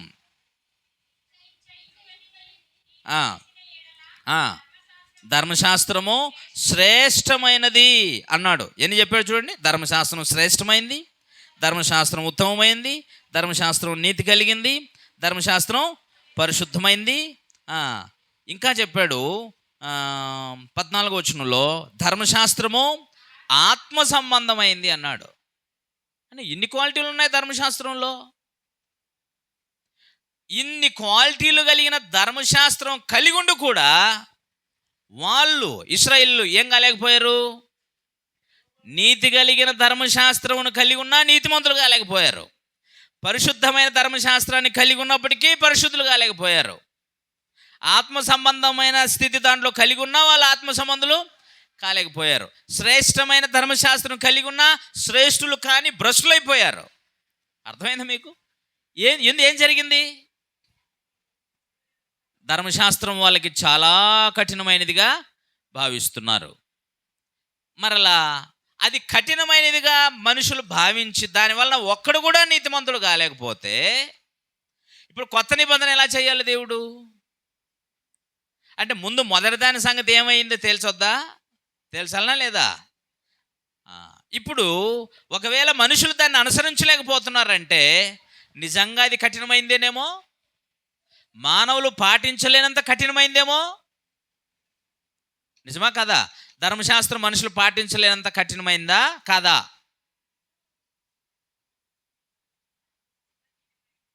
మనుషులు అనుసరించగలరా అనుసరించలేరా? ధర్మశాస్త్రమును అనుసరించగలిగిందే, కానీ ఒకడు కూడా నీతిమంతుడు కాలేదే మరి. అందుకని దాన్ని నెరవేర్చకుండా ఎత్తివేయడం దేవుని దృష్టికి న్యాయమైనది కాదు. అందువలన ఇప్పుడు క్రొత్త నిబంధన చేయాలంటే క్రొత్త నిబంధన చేస్తేనే కానీ సమస్త మనుషులు దేవుని చెంతకు దేవుని వలన ఆశీర్వదించబడలేరు. కాబట్టి ఇప్పుడు క్రొత్త నిబంధన చేయాలంటే పాత నిబంధన ఉంది. పాత నిబంధన నెరవేర్చకుండా ఎలా చేస్తాడు కొత్తది? కాబట్టి పాతది దాని సంగతి ఏం చేయాలి అంటే అది నెరవేర్చబడాలి. నెరవేర్పు జరిగేంత వరకు కొత్త నిబంధన చేయటానికి కుదరదు. ఎందుకంటే ఆ నిబంధన చేసింది వాళ్ళతోనే ఆ దేవుడే. ఇప్పుడు క్రొత్త నిబంధన చేయాల్సింది ఎవరు? ఆ దేవుడే. ఒకే దేవుడే వాళ్ళతోనూ నిబంధన చేశాడు. ఇప్పుడు మనుషులందరి కోసం ఒక నిబంధన చేయాలనుకున్నాడు. అది సజీవంగా ఉండగా క్రొత్త నిబంధన చేయటం కుదరదు. అంచేత ఇప్పుడు యేసు ప్రభువు వారు భూమి మీదకి వచ్చి శరీరధారిగా వచ్చి ఇప్పుడు ఆయన చెప్పాడు, నేను ధర్మశాస్త్రమును నెరవేర్చుటకే వచ్చి ఉన్నాను అన్నాడు. ఇప్పుడు ధర్మశాస్త్రమును యేసుక్రీస్తు సంపూర్ణంగా నెరవేర్చాడా నెరవేర్చలేదా? అదే మీరు కొలసి పత్రికలో చదివారు. అది మన అపరాధముల వలనను మనపై రుణముగాను మనకు విరోధముగాను ఉండిన ఆ పత్రమును దేవుడు ఆయన శరీరమందండి క్రీస్తు శరీరమందు సిలువకు కొట్టి దాన్ని ఎత్తివేసను అన్నాడు. పాత నిబంధన ఏం చేశాడు? ధర్మశాస్త్రాన్ని సిలువ కొట్టి ఎత్తేసాడట. అంటే సిలువ కొట్టి ఎత్తేయడమా అక్కడ కావాల్సింది? ధర్మశాస్త్రాన్ని నెరవేర్చాలి కదా. అందుకనే శరీరము కలిగిన యేసు ప్రభు వారు, బాగా వినండి మా, శరీరమును ధరించుకొని ధర్మశాస్త్రాన్ని సంపూర్ణంగా నెరవేర్చాడు యేసు ప్రభు వారు. దేన్ని విడిచిపెట్టలేదు. అందులో అది నెరవేర్చబడేంత వరకు దాంట్లో ఒక పొల్లు కానీ ఒక సున్నా కానీ. ఈ మాట ఎందుకు చెప్పాడు ఆయన? ఎందుకు చెప్పాడంటే దాన్ని తీసేయాలనంటే అది నెరవేర్చబడకుండా తీసేయడము కుదరదు అని. కనుక అది నెరవేర్చబడడం కొరకు ఇచ్చాడు. ఒకవేళ దానిని యేసు ప్రభువు కూడా నెరవేర్చలేదనుకోండి, అప్పుడు దేవుడు అన్యాయస్తుడు అవుతాడు. నిజంగానే దేహాన్ని కలిగిన మనుషులు, శరీరమును కలిగిన మనుషులు వాళ్ళు నెరవేర్చలేనంత కఠినమైన ధర్మశాస్త్రాన్ని వాళ్ళకి ఇచ్చి వాళ్ళు దాన్ని మోయలేక వాళ్ళు దాన్ని అతిక్రమించినప్పుడు, వారి మీద శిక్షలు వేసినప్పుడు దేవుడు అన్యాయస్తుడుగా చిత్రీకరించబడతాడు. నిజమా బద్దమా? వారు మోయలేని భారము వారి మీద పెట్టి మోయలేకపోతే వారిని శిక్షించడం అన్యాయం కదా. వారు ఎంత మోయగలరో అంతే పెట్టాలి కదా.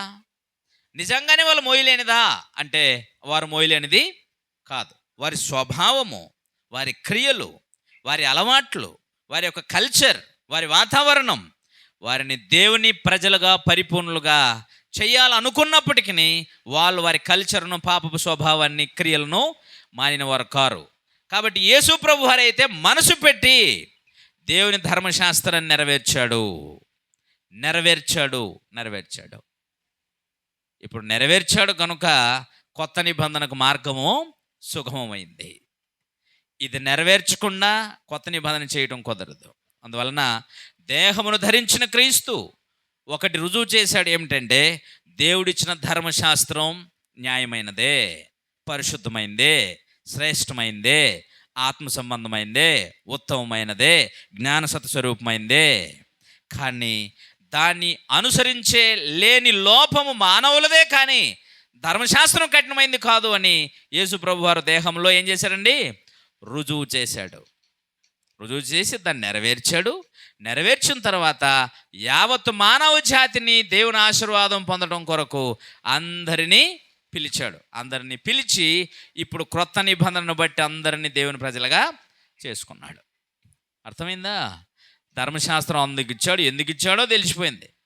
ఇప్పుడు కొత్త నిబంధన చేయటానికి అడ్డం ఎలాగైందో విన్నారు. ఇప్పుడు క్రొత్త నిబంధనలో మనకి చేయబడినటువంటి విషయాలని, ఇప్పుడు పాత నిబంధన అంతా మరి ఏం చేస్తుంది? ఇశ్రాయేల్ ప్రజల్ని వాళ్ళు పాటించలేం అనుకుంటున్నారు.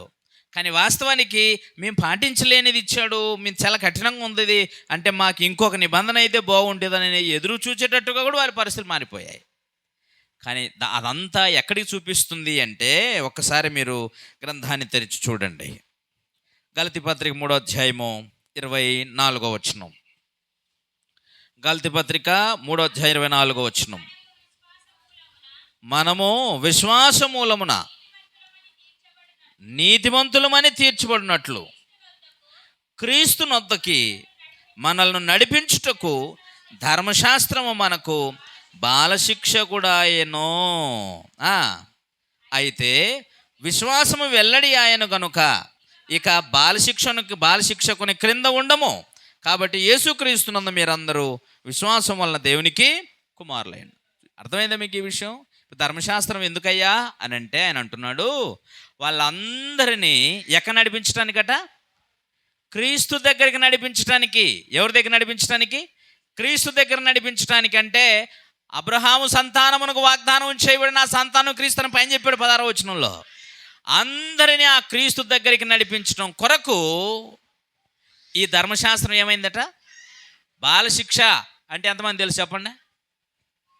బాలశిక్ష అంటే ఏందమ్మా? బాలశిక్ష అంటే పెద్ద బాలశిక్ష ఉంది. ఆ బుక్, ఆ టెక్స్ట్ బుక్, ఆ సబ్జెక్ట్ ఎప్పుడు వస్తుంది మీకు? మా టీచర్ గారు చెప్పాలి. పెద్ద బాలశిక్ష ఎప్పుడు వస్తుందండి సార్? పెద్ద బాలశిక్ష, చిన్న బాలశిక్ష. బాలశిక్ష అంటే బాలురని అక్షరాలు నేర్పించడం దగ్గర నుంచి అని అర్థం. అర్థమైందా? పిల్లలకు అభ్యాసం చేయించడానికి, చదువు నేర్పించడానికి ఈ అనేది గురించి చూసారా? అది బాలశిక్ష అక్కడి నుంచి మొదలవుతుంది. మొదలై మెల్లమెల్లగా ఈ బాలురుని పౌరులుగా తీర్చిదిద్దేంత వరకు వీళ్ళకి చదువుకు అంతటికి ఏమవసరం? బాలశిక్ష అవసరం. అలాగా మనల్ని క్రీస్తునొద్దకు నడిపించడానికి ధర్మశాస్త్రం అంతా ఎలాంటిదనమాట? ఈ ఏబిసిడీలు నేర్పించే దానితో సమానం అట. ఇదంతా ఒక పరిపూర్ణమైన స్థితిని చేర్చడం కోసం, అంటే క్రీస్తు దగ్గరికి నడిపించడానికి ధర్మశాస్త్రం వాళ్ళకి ఏమైపోయింది అంటే, ధర్మశాస్త్రం ద్వారా దేవునియందు విశ్వాసం ఉంచాలి. ఆ విశ్వాసము ఎక్కడికి తీసుకెళ్ళాలి? యేసు ప్రభు వారి దగ్గరికి తీసుకెళ్ళాలి. సిలువ వేయబడిన యేసుక్రీస్తునందు విశ్వాసం ఉంచిన ప్రతి మనిషి దేవుని కుమారుడవుతాడు అని, విశ్వాసమును బట్టి దేవుని కుమారులు అనేది. అందుకని అబ్రహాము క్రియలను బట్టి నీతిమంతుడా, విశ్వాసాన్ని బట్టి నీతిమంతుడా? క్రియలను బట్టి నీతిమంతుడా, విశ్వాసాన్ని బట్టి నీతిమంతుడా? విశ్వాసమును బట్టి అబ్రహాము దేవుని నమ్మెను, అది అతనికి నీతిగా. క్రియల వలన నీతిమంతుడైతే ఏమంటాడు తెలుసా? క్రియల వలన నీతిమంతుడైతే పనోడు జీతానికి పాత్రుడు, పని చేసినందుకు దేవుడు అతనిని మెచ్చుకున్నాడు.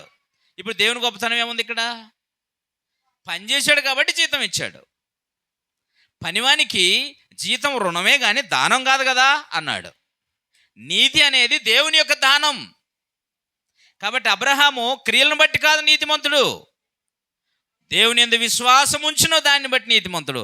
అందుకనే అతని సంతానమైన క్రీస్తునందు విశ్వాసం ఉంచే వాళ్ళందరినీ దేవుడు ఏం చేయాలనుకున్నాడు? నీతిమంతులుగా తీర్చాలనుకున్నాడు. అలా నీతిమంతులందరినీ అబ్రహాముకి పిల్లలని చెప్పేశాడు. పెద్ద అద్భుతమైనటువంటి ఒక పిక్చర్, చాలా బాగుంటుంది అర్థం చేసుకోగలిగితే. కాబట్టి దయచేసి జాగ్రత్తగా మీరు ఆలోచన చేయగలిగితే ప్రియులారా, ధర్మశాస్త్రము క్రీస్తు దగ్గరికి తీసుకెళ్లే బాలశిక్ష. ఇంకా చెప్పాలంటే క్రొత్త నిబంధన దగ్గరికి తీసుకెళ్ళడం కొరకు పాత నిబంధన మనకేమైంది? మార్గం లాంటిది, దారి లాంటిది. అర్థమైందా? కాబట్టి పాత నిబంధన లేకుండా కొత్త నిబంధన చేయడం కుదరదు. కాబట్టి క్రొత్త నిబంధన సంబంధులందరికీ మనకు తెలియాల్సింది ఏంటంటే, పాత నిబంధన యేసుక్రీస్తు వారు ఏం చేయబడింది? నెరవేర్చబడిన తర్వాత ఏం చేయబడింది? కొన్ని చెప్పేసి వచనాలు చదివేసి ముగించేస్తున్నాం. కొరింథీయులు రాసిన 2వ పత్రికలో 3వ అధ్యాయము 14వ వచనం రాయబడింది, చూడండి. ఇక్కడ ఈ 3వ అధ్యాయం అంతా ఆయన మాట్లాడాలనుకుంది ఏమిటంటే, క్రొత్త నిబంధనకి పాత నిబంధన కూడా వ్యత్యాసాన్ని చెప్పాలనుకున్నాడు. పాత నిబంధన మరణకారణమైన పరిచర్య, పాత నిబంధన రాళ్ళ మీద చెక్కబడిన పరిచర్య, పాత నిబంధన దేవదూత ద్వారా ఇవ్వబడిన ఆజ్ఞలు, ఇవన్నీ చెప్తూ వచ్చాడు పైనుంచి ఆయన.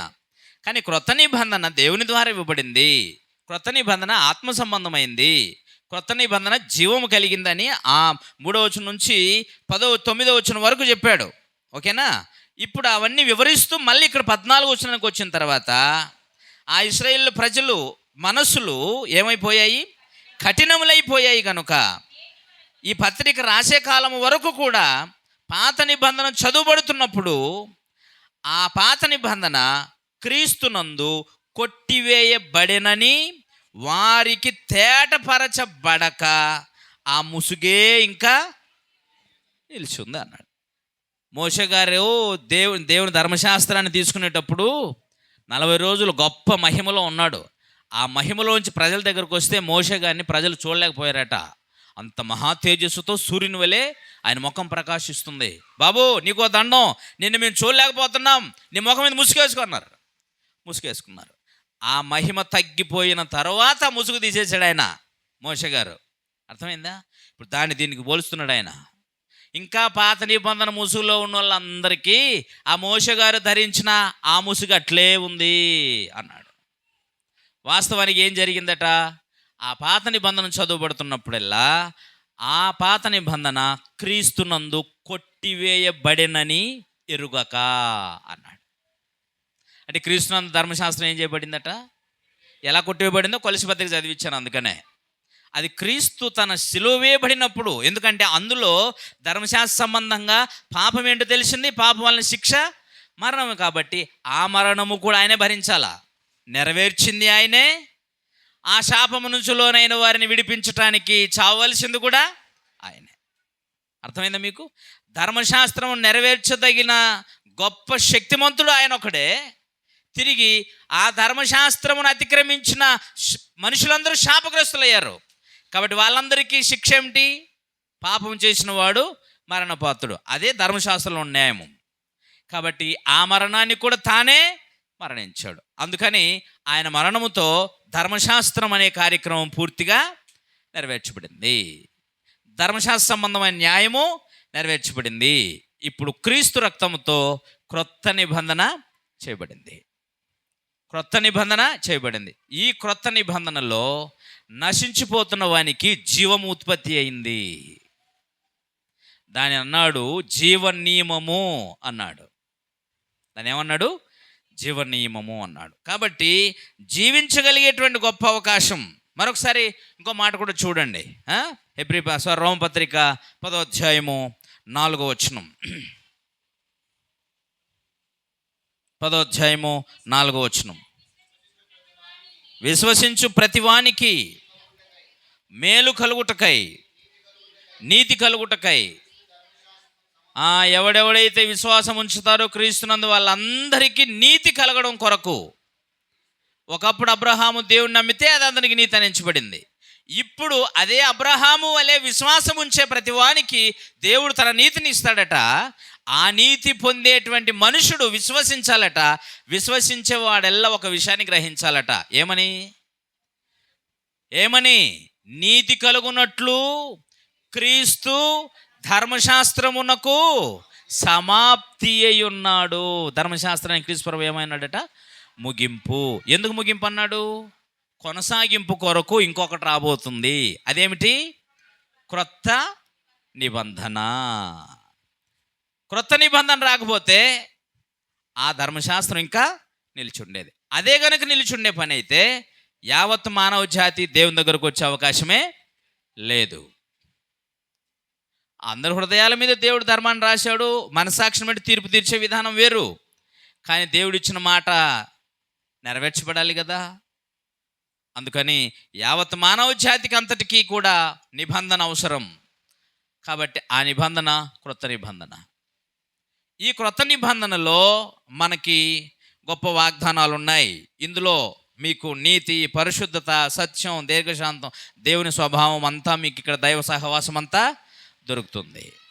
ధర్మశాస్త్రం కంటే కొత్త నిబంధన ఎంతో శ్రేష్టమైంది, ఎంతో మేలుకరమైంది, ఎంతో పరిశుద్ధమైంది. కొన్ని విషయాలు చెప్పేస్తాను, వాటిని జాగ్రత్తగా గుర్తుపెట్టుకోండి. క్రొత్త నిబంధన ద్వారా మనిషికి ఏమేమి అనుగ్రహించబడింది అంటే,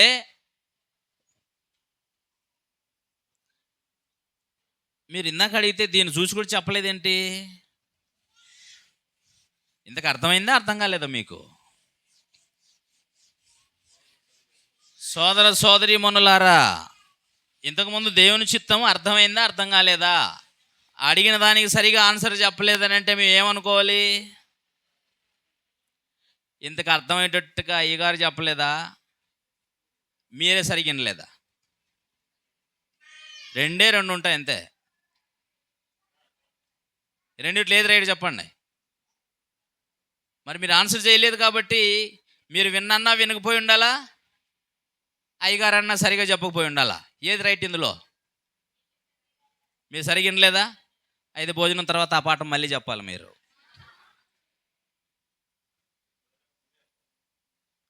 భోజనం పెట్టుకుంటేనే చెప్తాడంటే ఇప్పుడు ఆయన కోసం వచ్చింది.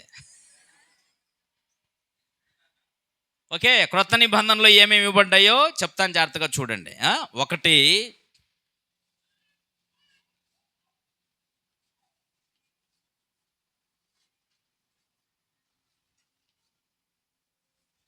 పాపక్షమాపణ. ధర్మశాస్త్రం లేదది. పాపక్షమాపణ అంటే నీవు బలి అర్పించేసి నీకు సాటిస్ఫాక్షన్ నువ్వు వెళ్ళటం కాదు. దేవుడు చెప్పాలి, నీ పాపాలు నేను ఎప్పుడు ఇక ఎన్నడూ జ్ఞాపకము చేసుకున్నా. అది ఎప్పుడు చెప్పాడు? క్రొత్త నిబంధన చేసినప్పుడే చెప్పాడు దాన్ని. ఓకేనా? రెండవది బాప్తిస్మము.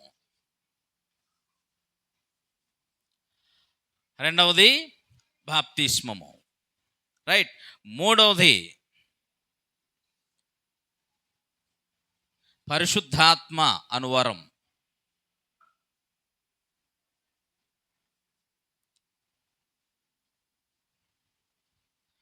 అప్పుడు అందరికీ లేదు పరిశుద్ధాత్మ వరం, కొందరికే. కానీ అప్పుడు ఉన్నటువంటి పరిశుద్ధాత్మను పనిచేసిన విధానం వేరు. తర్వాత మళ్ళీ దాని గురించి నేర్చుకుంటాం.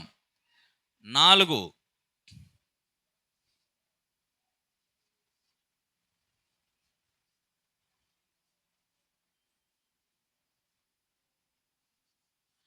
క్రీస్తు సంఘము. కొత్త నిబంధనలోనే ఉంది, పాత నిబంధనలో సంఘం అనేదే లేదు. అందరు యెరూషలేము దేవాలయానికే వెళ్ళాలా బలులు తీసుకొని. ఇప్పుడు బలులు లేవు క్రొత్త నిబంధనలో, గుర్తుంచుకోండి. 5వది దేవుని కుమారత్వం. పాత నిబంధన సంబంధులకి తండ్రి కుమారుల బంధం ఉండదు, గుర్తుపెట్టుకోండి.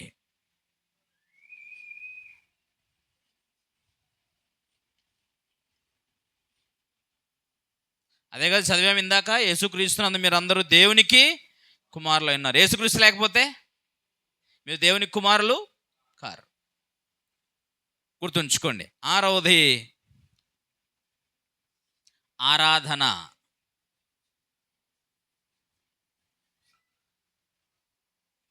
మీరు అంతకుముందు దేవుని ఆరాధించగలిగే వాళ్ళు కాదు, అసలు దేవుడు కలిగిన వారు కానే కాదు. ఇవన్నీ పూర్తిగా క్రొత్త నిబంధనలో ఇవ్వబడినవి. క్రొత్త నిబంధన ద్వారా మానవ జాతికి అనుగ్రహించబడినవి. పాపక్షమాపణైనా, పరిశుద్ధాత్మన వరమైనా ఇవన్నీ పొందడం కొరకు క్రీస్తు సంఘంలో ప్రవేశించడానికైనా, దేవుని కుమారుడు అవ్వడానికైనా, తండ్రిని ఆరాధించడానికైనా ప్రధానమైన పాత్ర ఏమైందో తెలుసా? బాప్తిస్మం. ఒకప్పుడు పాత నిబంధనలో ఉన్న ప్రజలు దేవుని ప్రజలు అవడం కొరకు 8వ దినాన సున్నతి పొందాలి. ప్రతి విశ్రాంతి దినము 7వ దినమున దేవుణ్ణి ఆరాధించాలి. ధర్మశాస్త్రానికి బలమైన సూచన, నిబంధన సూచన ఏమిటంటే విశ్రాంతి దినం. ఇక అబ్రహాము సంతానానికి దేవుడు వారికి దేవుడై ఉంటానని చెప్పినప్పుడు ఈ ధర్మశాస్త్రంతో సంబంధం లేకుండానే సున్నతి అనేదాన్ని దేవుడు ప్రవేశపెట్టాడు. కానీ ఇక్కడ ఆ రెండు తీసేయబడిన తర్వాత బాప్తిస్మములో పాపక్షమాపణ, క్రీస్తు సంఘంలో ప్రవేశించడం, దేవుని కుమారులు అవ్వడం, ఆరాధన. నువ్వు దేవుని కుమారుడు అయితే అప్పుడు పరలోకపు స్వాస్థ్యము నువ్వేమవుతావు? వారసుడు అవుతావు. కుమారుడు అవ్వకపోతే నువ్వు వారసుడివి కాలేవు. నీవు వారసుడు కాకపోతే పరలోకం వెళ్ళే పని లేదు. పరలోకం వెళ్ళాలంటే నువ్వు వారసుడు అవ్వాలి. వారసుడైతే నిత్య స్వాస్థ్యమునకు వారసుడు అంటే, వారసుడు అవ్వాలంటే నువ్వు కుమారుడు అవ్వాలి. కుమారుడు అవ్వాలంటే బాప్తిసం పొందాలి. బాప్తిసం పొందాలంటే క్రొత్త నిబంధన లేకుండా ఈ ఆజ్ఞ నీకు ఎక్కడదే? అర్థమైందా? కాబట్టి క్రొత్త నిబంధన సంబంధమైనదే బాప్తిసము. ఈ బాప్తిసం ఆజ్ఞతో ముడిపెట్టబడినవి, లేక మానవ జాతికి అనుగ్రహించబడిన గొప్ప ఆధిక్యత క్రొత్త నిబంధనలో ఉన్న విషయాలు. క్రీస్తు సంఘం బైబిల్లోనిదే, మానవ కల్పితమా? మిగతావన్నీ బైబిల్లో ఉండవు. మీరు ఏడు వెతికినా బైబిల్ అంతా ఆ సంఘం కోసం వెతికలాడినా బైబిల్లో దొరకదు. ఒకే ఒక సంఘం భూమి స్థాపించబడింది, అది ప్రభు అయిన క్రీస్తు యొక్క సంఘం. క్రీస్తు తన శరీరమునకు ఏమై ఉన్నాడు? రక్షకుడై ఉన్నాడు. క్రీస్తు తన శరీరం అనే సంఘానికి రక్షకుడు. నా శరీరానికి నేను రక్షకుడినే, ఆయన శరీరం అనే సంఘానికి ఆయన రక్షకుడు. కాబట్టి ఆ సంఘానికి శిరస్సు క్రీస్తు. కాబట్టి దయచేసి ఈ విషయాలన్నీ జ్ఞాపకం ఉంచుకోండి. క్రొత్త నిబంధన ద్వారా మనకి ఈ విధమైనటువంటి కుమారత్వము, ఆరాధన ఉన్నందుచేత క్రీస్తు ప్రభు యొక్క సంఘములో దేవునితోనూ ప్రభు అయిన క్రీస్తుతోనూ అన్యోన్య సహవాసం కలిగి ఉంటాం. అట్టి దైవ సహవాసమును ఎవరి ద్వారా పొందుతాము? పరిశుద్ధాత్మను పొందిన వారమై ఆరాధించుటలో తండ్రితోనూ ప్రభు అయిన క్రీస్తుతోనూ కలిసి ఉంటాం. ఈ నిబంధనలో దేవునితో డైరెక్ట్గా మానవ జాతికి గొప్ప సహవాసము అనుగ్రహించబడింది. భూమి మీద మాత్రమే కాదు, భూమిని విడిచిన తర్వాత కూడా మీరు దేవునితో సహవాసం ఉంటారు. ఇంత గొప్ప ఆధిక్యత ఏ నిబంధనలో ఉంది? పాత నిబంధనలో పరలోకానికి కూర్చున్న సందర్భమే మీకు ఉండదు. మీరు చచ్చిపోయిన తర్వాత కూడా మీకు ఉంది అనే విషయం దేవుడు ఆయన చెప్పలేదు. ఇంత అద్భుతమైన క్రొత్త నిబంధన. ధర్మశాస్త్రం నుంచి అది ఎవరికిచ్చాడు? ఎందుకు ఇచ్చాడు? ఎందుకు దాన్ని మరలా తీసేయవలసి వచ్చింది? క్రొత్త నిబంధన ఎందుకు స్థాపించాడు? దీని అంతటి వెనకాల విన్న పాఠం అంతా 1 గంటన్నర పాఠం. కాబట్టి బాగా మనసులో ఉంచుకోండి, ఓకేనా? లేకపోతే వ్యర్థమైపోద్ది. ఓకే, తర్వాత దీనికి సంబంధించి ప్రశ్నలు అడుగుతాను, ఖచ్చితంగా మీరు సమాధానం చెప్పాలి. భోజనం తర్వాత కూడా నేనే వస్తాను, ఓకేనా? మీరు ఆ ప్రశ్నలకు సమాధానం చెప్పిన తర్వాతనే నెక్స్ట్ పాఠానికి మనము వెళ్తాం. లేకపోతే ముందుకు వెళ్ళలేము. ఇంకో 2 రోజులు ఎక్స్టెన్షన్ అవుతుంది. ప్రార్థన చేసుకుందాం. పరిశుద్ధుడగు తండ్రి, నీకు స్తోత్రాలు నాయనా. మీరు అనుగ్రహించిన విలువైన గొప్పదైన నీ మాటల్లో దాగి ఉన్న గొప్ప సంగతులను నీ ఆత్మ ద్వారా మాకు బోధింపును అనుగ్రహించినందుకు స్తోత్రాలు. ధర్మశాస్త్రము నుంచి విడుదల మరియు క్రొత్త నిబంధన ద్వారా మాకు కలిగిన ఆశీర్వాదము, ఇది అబ్రహాముతో మీరు వాగ్దానం చేసినదై ఉన్నదని, దాన్ని క్రీస్తు ద్వారా మానవ జాతికి అంతటికీ ఏ విధంగా వర్తింపు చేయుటకు మీరు సంకల్పించుతారో దానిని తెలుసుకోవడానికి ఈ దినమును మాకు ప్రత్యేకించి ఇచ్చిన విధానం కొరకు స్తోత్రాలు. విన్న వాక్యమును అందరి హృదయాలలో ఫలభరితంగా ఉన్నట్లు సహాయము చేయండి. సకల విధములైన మహిమ ఘనత నీకే కలుగున్నట్లు నీ బిడ్డల్ని జ్ఞాపకం చేసుకొని దీవించండి. ముందున్న కార్యక్రమం అంతయు నీ మహిమ కొరకే వాడబడినట్లు సహాయం అనుగ్రహించుమని మా ప్రభువైన క్రీస్తు పేరిట ప్రార్థన సమర్పిస్తున్నాము తండ్రి. ఆమేన్.